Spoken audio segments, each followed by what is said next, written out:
Salut, bienvenue. Donc là aujourd'hui on va faire un petit tuto sur les amortisseurs. Et je vais choisir de prendre les amortisseurs de l'Apache. Mais avant, petit démontage.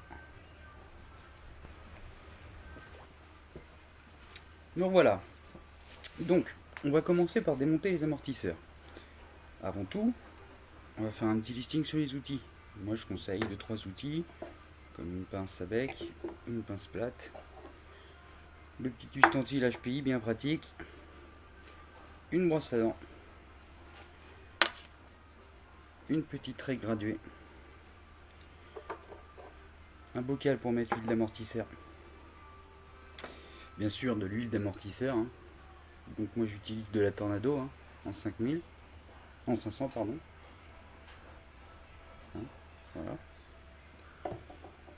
Et puis bien sûr, si vous voulez faire des réglages, vous avez toute une tripotée de pistons qui sont normalement lavrés avec les machines, hein, quand on a de la bonne gamme.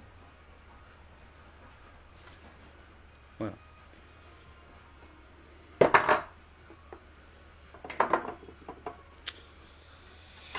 Alors la petite particularité d'HPI, c'est qu'il ne faut pas mélanger à côté. Ici on a le droit, ici on a le gauche.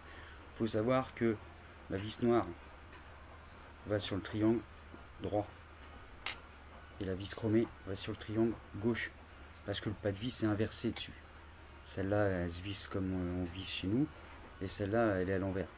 D'accord? Donc très important, parce que si on se trompe de triangle ça peut être désagréable. Ok. On commence, vous enlevez le capuchon. Donc, hop. Donc là ils sont un peu fatigués, ça se voit.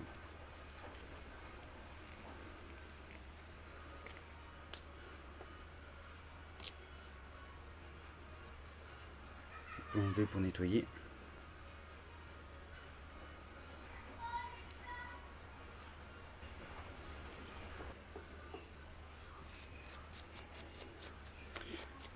Donc vous nettoyez.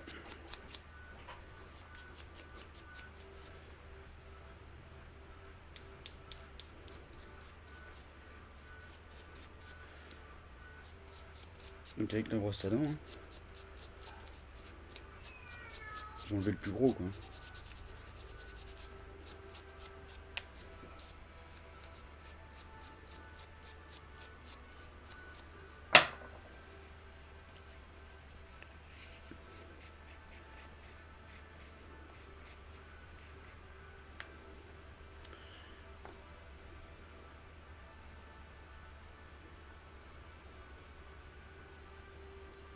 Donc là elle n'était pas trop dégueulasse.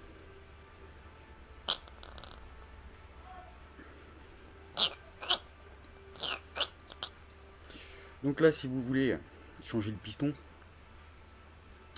prenez une pince, vous serrez ici, vous desserrez, vous l'enlevez, vous pouvez sortir à ce moment là le piston, toute la tige à l'intérieur, d'accord. Et vous avez la vis qui est ici, vous utilisez ce côté là, puis après vous l'enlevez.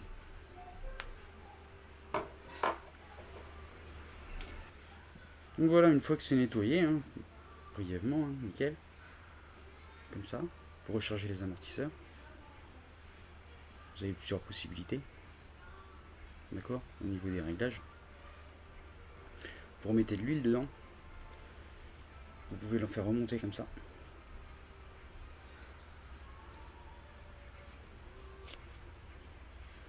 Vous pouvez le faire remonter comme ça, voilà, le charger en huile et attendre. Vous pouvez très bien comme ça le charger en huile et attendre. Ça va vous donner deux réglages différents. On va voir par la suite. Donc là il faut tout nettoyer. C'est parti.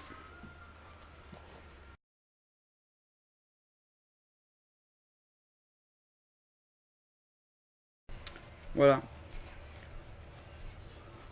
Donc là vous n'avez plus qu'à faire tout le nettoyage des amortisseurs. Puis on va voir comment on fait pour remettre de l'huile. Donc voilà, tout est nettoyé. Donc là maintenant il n'y a plus, donc normalement si vous avez bien fait vos trucs, vous avez pu changer vos pistons, vous mettez plus ou moins de trous, plus ou moins un diamètre différent. Vous pouvez tout essayer, hein. J'en ai pris au pif et tout. J'ai essayé. Moi, ce que j'aime bien, c'est 6 trous assez gros, hein, qui me permettent d'avoir un débattement maximal pour que la suspension travaille vite. Hein, parce que ma machine est lourde quand même. Voilà.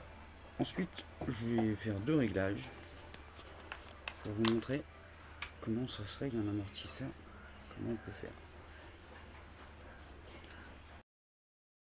Une fois que c'est rempli,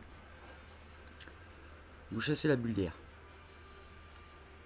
Vous faites travailler la suspension jusqu'à temps de faire remonter toutes les bulles d'air.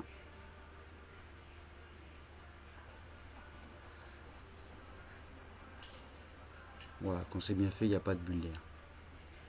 Hop, voilà. Vous laissez un petit peu la suspension reposer. Pas trop longtemps. Hop, vous la mettez comme ça. Prenez le capot. Vous remettez le joint dans le bon sens. Hein. Donc le joint, voilà. La partie bombée à l'extérieur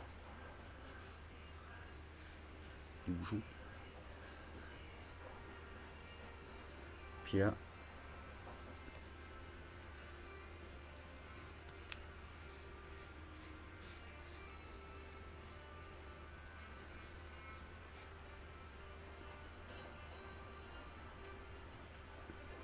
vous fermez. Ensuite, une fois que c'est fermé,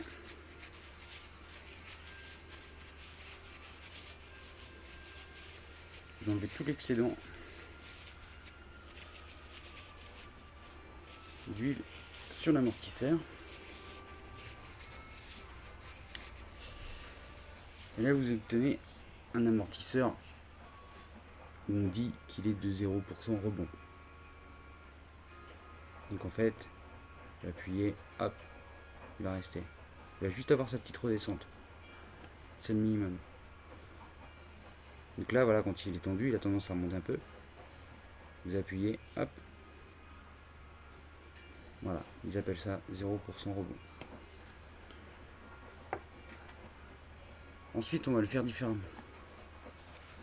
On le remplit.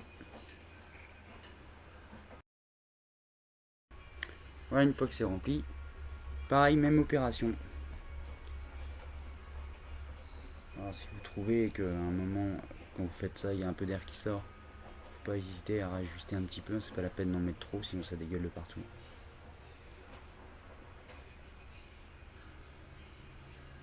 Et là, on va avoir un réglage différent. On va régler la tige en bas.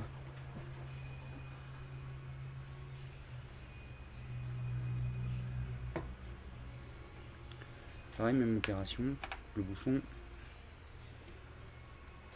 Vous mettez le joint dans le bon sens. Voilà. Et là, pareil, vous serrez. Vous mettez le bouchon.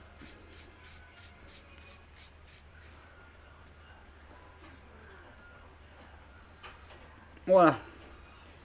Une fois que c'est fait, pareil, on enlève tout l'excédent. Et maintenant, cet amortisseur, il va travailler ce qu'on appelle le 100% rebond. C'est-à-dire dès qu'on le remet, hop, il redescend tout de suite. D'accord. Donc, plus les amortisseurs sont de bonne qualité, plus on a l'effet souhaité. Hein. Voilà. Donc en gros, hein, 0% rebond, 100% rebond.